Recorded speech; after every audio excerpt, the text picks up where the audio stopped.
Ina, podcast.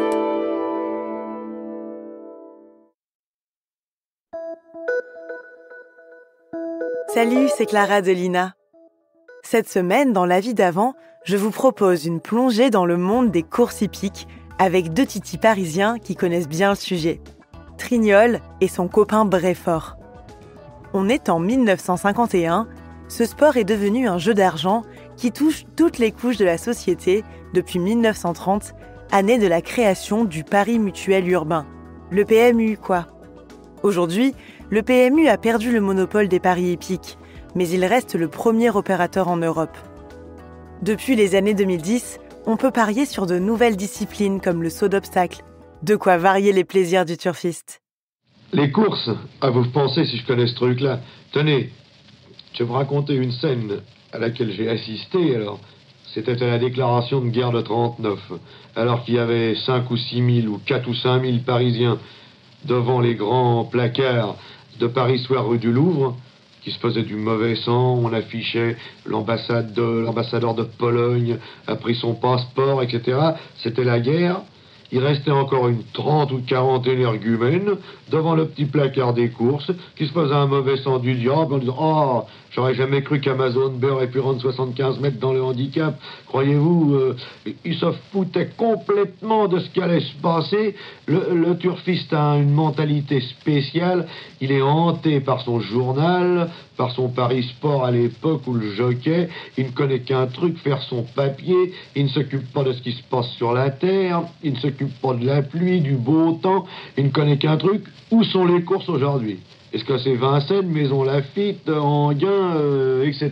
Bon, voilà exactement le caractère du turfiste. Bon, écoutez Trignol, qu'est-ce que, dans ce monde des courses, nous allons essayer, si vous voulez, d'en faire le tour.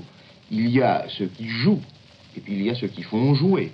Il y a les jockeys, il y a les propriétaires, il y a les spectateurs purs. Enfin, c'est là tout un monde assez complexe. Voulez-vous que nous en fassions rapidement le tour ? Parmi les parieurs, d'abord, racontez-nous quelques petites histoires qui peindront leur mentalité. Parmi les parieurs... Il y a des professionnels, j'imagine. Oui, il y a des professionnels, mais il y a peu de gens qui peuvent arriver à vivre de ça, vous savez. Eux, il faut toujours un à côté. Mais oui, vous étiez à la tête d'une fortune, moi. Moi, j'ai manqué, on manque toujours. Oui. Aux courses, on manque toujours. C'est ça, on manque de peu. Oui, je connais un vieux type qui est mort à 75 ans et qui a passé sa vie à dire « Demain ». Eh ben, ça va changer. C'était un optimiste. Ah oui. Tenez, je connais aussi un père de famille, un type qui a 4 gosses, qui va se faire faucher, ça paye les allocations familiales, tout ça passe dans les guichets du Pari Mutuel. Et le soir, quand les gosses se font du pétard, « Ah oui, papa, et les confitures, tu devais acheter ci, tu devais acheter ça. » Alors le père, déjà toujours la tête dans son sport complet, hein, dit « Mais vous commencez, qu'est-ce que c'est que ça? Mais c'est parce que c'est de ma faute à moi si Brotès n'a pas suivi sa ligne, ou si c'est un jour de trop, si Simonard a mis le pied dans un trou, je vous en aurais ramené des confitures, de la phosphatine falière et tout le Bataclan. Est-ce que c'est de ma faute tous ces trucs-là? Seulement les mômes n'arrêtent pas de jongler tout de même, vous comprenez? En somme, vous êtes, si je comprends bien, assez sévère pour les turfistes, vous qui en êtes un. C'est parce que je les ai beaucoup observés, vous savez. Et non, je suis pas sévère, parce que les turfistes sont rigolos, et puis ils vous changent des gens qu'on a l'habitude de rencontrer, parce qu'il y a rien de plus embêtant dans la vie que les gens sérieux, dans le fond, vous comprenez? Faut beaucoup mieux les gens qui sont pas sérieux. Mais moi, je crois que les turfistes sont effroyablement sérieux, justement. Dans leur truc, oui. Oui. Ils croient comme des lions. Eh bien, moi, je peux dire que j'ai beaucoup fréquenté les champs de course, parce que j'ai été élevé à Ivry, c'était très près de Vincennes, du Tremblay. Quand on était gosse, c'était la grande attraction. On filait aux courses, on ne savait pas ce que c'était exactement, mais enfin, il y avait beaucoup de monde et ça nous plaisait énormément. Et ma mère, aux 12 yeux, qui souvent s'effrayait en entendant parler guerre à sauce et bataille, craignait pour moi la foule à cause de ma taille, comme disait l'autre. C'était Victor Hugo. Bon. Eh bien, on allait aux courses comme ça. Naturellement, on ne jouait pas.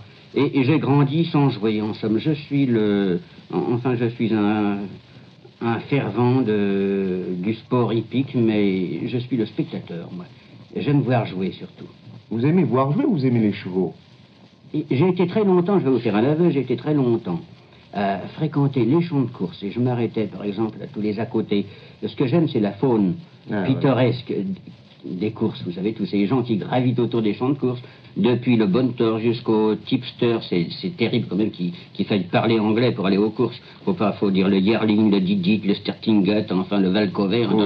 Ça m'a rebuté un peu. Oui. Eh bien, longtemps, je me suis attardé à voir les joueurs de bunto, à voir les tubeurs, c'est-à-dire les marchands de tuyaux, faire leurs petites postiches, leurs petits boniments, enfin, de voir évoluer tous les gens autour des champs de course.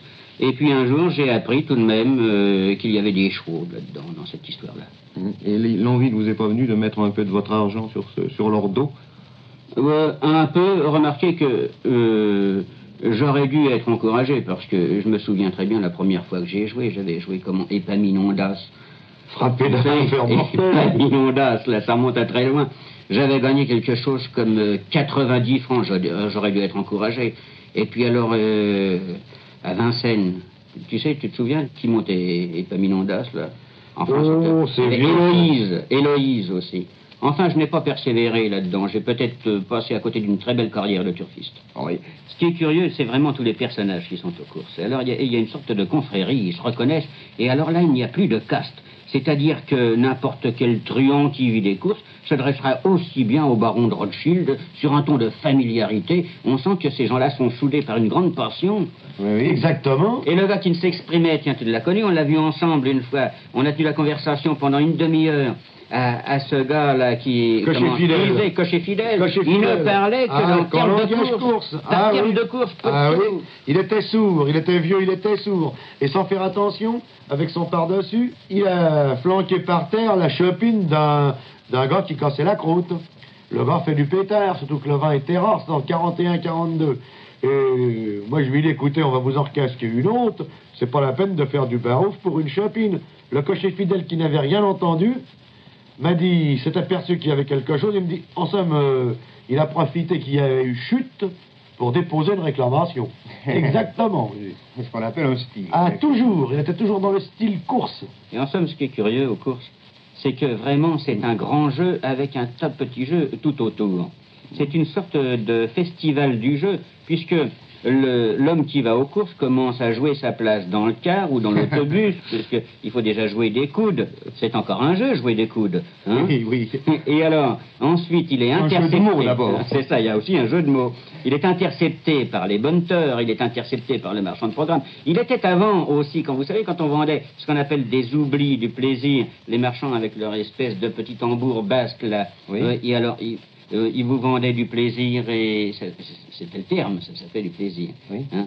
Et je me souviens très bien, il y avait une flèche avec une espèce de petite roulette, et alors on la poussait comme ça, on la faisait tourner, c'était 5 cornets ou 3 cornets, c'était encore un petit jeu, oui, avant d'accéder au grand jeu, vraiment.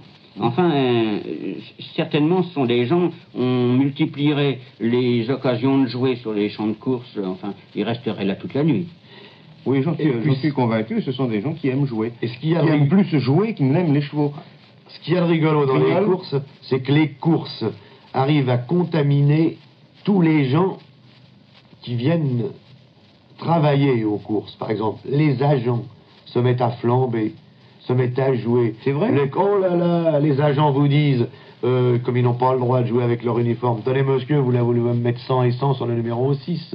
Hein? Les agents vous disent ça aux courses. Les chauffeurs de taxi, les chauffeurs de car, les employés du mutuel, qui sont en général des vieux retraités, arrivent à se faire faucher de leur retraite. Les garçons de café. Les garçons de café. Les courses contaminent tout. C'est une chose épouvantable. Et ce qui est terrible chez les agents, quand ils jouent, c'est qu'ils jouent aussi leur place. Parce que s'ils étaient pris... Hein. Oui, encore une sorte de jeu. Eh bien, moi, j'ai été très surpris d'apprendre qu'il y a déjà quelque temps, lors d'une des grandes courses parisiennes, le président de la République qui y assistait, et qui avait un très bon tuyau, puisque si je ne m'abuse, il avait donné le fameux vieux manoir qui a gagné, n'est-ce pas? On lui a demandé s'il avait joué, il a dit que non, qu'il n'avait pas joué, parce qu'il n'estimait pas en avoir le droit. C'est magnifique, avoir un bon tuyau et ne pas le jouer. Oui, il avait surtout un tuyau de poil, je crois, ce jour-là. Il avait aussi un tuyau de poil, mais il n'avait pas joué vieux manoir. Eh bien, écoutez, si vous deviez conclure, Trignol, sur les courses, ça vous a apporté beaucoup de plaisir? Du plaisir, oui, mais du pognon, pas beaucoup. C'est ce que... ne le dites pas trop fort, tout de même. Oui, ça, il est difficile. Si vous faites le compte avec le pourcentage, tout le monde sait que c'est difficile de s'en tirer. Ça, c'est la rumeur publique. Les gens y vont parce qu'ils ont ça à la bonne, vous comprenez? Comme on dit à un type qui a la cirrhose du foie, ne bois plus l'apéritif, ou tu vas mourir dans 6 mois. Il continue de boire les apéritifs et il meurt. Mais le turfiste sait qu'il se fait faucher, mais c'est pas pour ça qu'il est grillé. Mais c'est une excellente leçon. Au début de notre conversation, nous avons prononcé le mot d'optimisme. Je ne connais pas de gens plus optimistes et plus confiants dans l'avenir que les turfistes, que ces gens. C'est là vraiment qu'on se rend compte de la faculté de renouvellement dans l'illusion de certaines gens, puisqu'ils arrivent souvent, très souvent, à perdre, et ils repartent le lendemain avec des calculs, ils échafaudent un tas de combinaisons. En fait, ça existe toujours, les martingales, oui. Les martingales, ça existe toujours. Là, vous m'orientez sur les petits chevaux, ça c'est autre chose. Mais il y a des martingales, je ne connais pas les martingales aux courses. Je connais des martingales mathématiques, par exemple, pour la roulette, la d'Alembert, la contre d'Alembert, la montante hollandaise, etc. Mais je crois qu'il y a aussi des gens qui ont des martingales aux courses. Ah oui. Ils ont des martingales, ils ont les méthodes, ça s'appelle les plutôt. calculs des probabilités. Et je crois que M. Pascal Blaise, qui est vraiment le grand homme du calcul des probabilités, n'a qu'à bien se tenir avec ces gens-là.